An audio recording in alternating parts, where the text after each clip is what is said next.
This is Archana, Assistant Professor, SNS College of Physiotherapy. So today we are going to see about osteoclastoma. So what is osteoclastoma? It is a kind of bone tumor. We will see in detail what is osteoclastoma. So this tumor is otherwise called as giant cell tumor, and this is a rare tumor and this is non-cancerous tumor. So it is a benign tumor, it will not spread to another area, but this tumor is very aggressive tumor. If the area which is affected, that area will be very aggressive and it will be very infected. So here you can see in the picture, this tumor will be very giant cell, and the cells involved will be multinucleated giant cells will be present in the tumor. Okay, so it is known as giant cell tumor and it is first discovered by Ashley Cooper in 1880. Okay, so this is very aggressive in nature. So if you see here, the most common location is the distal part of your femur, that is your thigh bone, and over the proximal part of the tibia, shin bone. So here you can see that is the area you get the giant cell tumor. So giant cell tumor is nothing but the tumor size will be very large and the cells will be having multinucleated cells.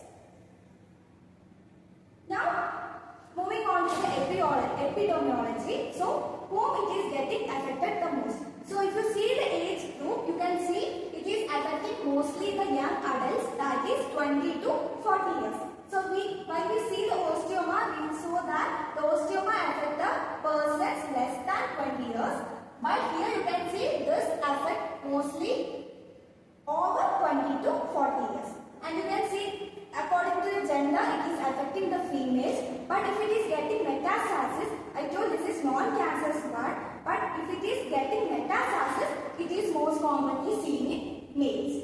Now if you see the ratio, female to male ratio, it is the ratio comes in 1.5:1 ratio. So that is females will be most commonly affected. So the higher prevalence is to the females. Now coming to the etiology. So most common thing of getting this tumor is any kind of genetic mutation. If there is any mutation in the gene, that is F3A gene, you will get this tumor. Then other factors are the unknown factors. It is also idiopathic in nature. We don't know the exact cause of getting this tumor. Then other conditions, like if you are having Paget's disease or if you are having hyperparathyroidism also, you can get this tumor. Giant cell tumor you can get that. Then also hormonal influence. If you have any hormonal imbalance in your body also, you can get giant cell tumor.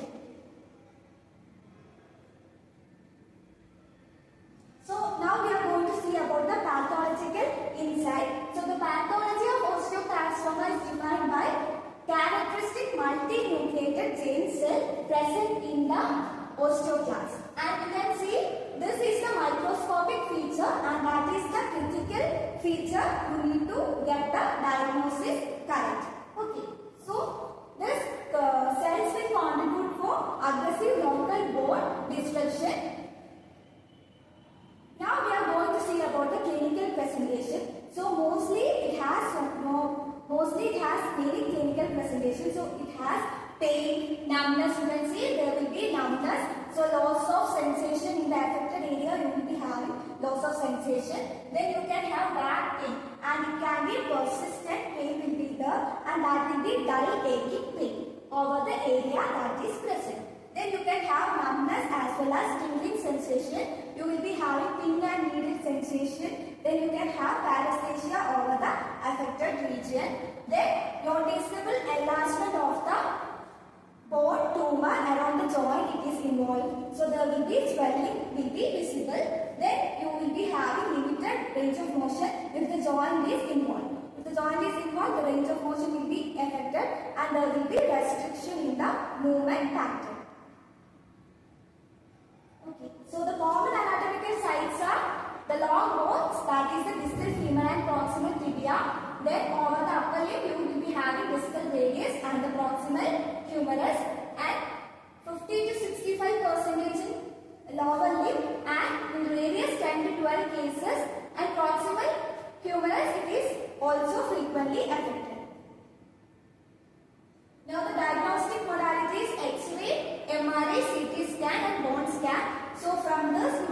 understand the location, the involvement of the bone and the size of the tumor growth. So the treatment strategies are, you can go with surgical options, pharmacological agents, and also you can do reconstruction procedure if there is any deformity present, or if you need to remove that, you can bridge that area by bridging the gap procedure. And surgical, you can do the curettage. You can snap that area with the curettage, then you can do excision. So if that is not getting cured with any of the pharmacological agents or surgical operation, you can do, last option is you can do the amputation. Okay, so this is all about the Jensen tumor. Hope you guys understood well. Thank you.